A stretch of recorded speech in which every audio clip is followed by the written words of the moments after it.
Le dit des perdrix.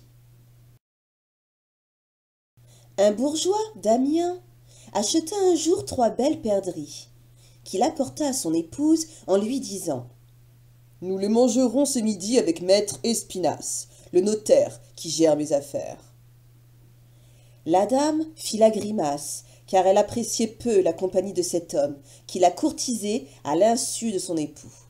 Cependant, en bonne ménagère, elle s'acquitta au mieux de sa tâche. À l'heure dite, elle sortit donc les perdrix du four et les disposa dans un plat, garni de pommes chaudes et d'oignons émincés. Puis elle attendit l'arrivée des convives. Or, ils étaient en retard. Tiraillée par la faim, la dame regardait le plat avec envie. « Si je grignotais un petit bout d'aile, cela ne se remarquerait guère ?» se dit-elle.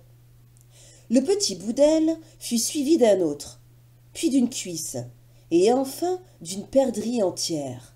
Ensuite, comme les convives n'étaient toujours pas là, notre bourgeoise, mise en appétit, attaqua la seconde perdrix, dont elle ne fit qu'une bouchée, et enfin la troisième.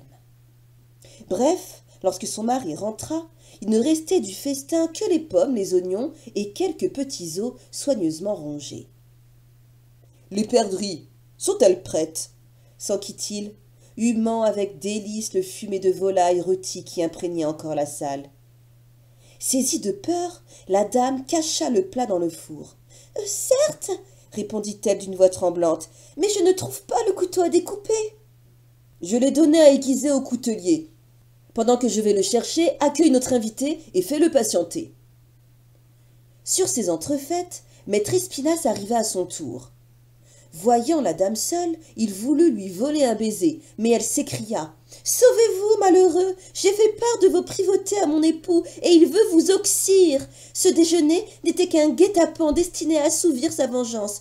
Voyez, il revient armé de son coutelas. Fuyez tant qu'il est temps, il y va de votre vie. » Le clerc, épouvanté, ne se le fit pas répéter. Tandis qu'il courait ventre à terre, la dame s'élança vers son mari en glapissant. « Au secours! Votre invité se sauve avec notre repas !» Indigné, le bourgeois prit le notaire en chasse, et comme il ne le rattrapa point, et ignora de la sorte le fin mot de l'histoire, le forfait de la dame demeura impuni.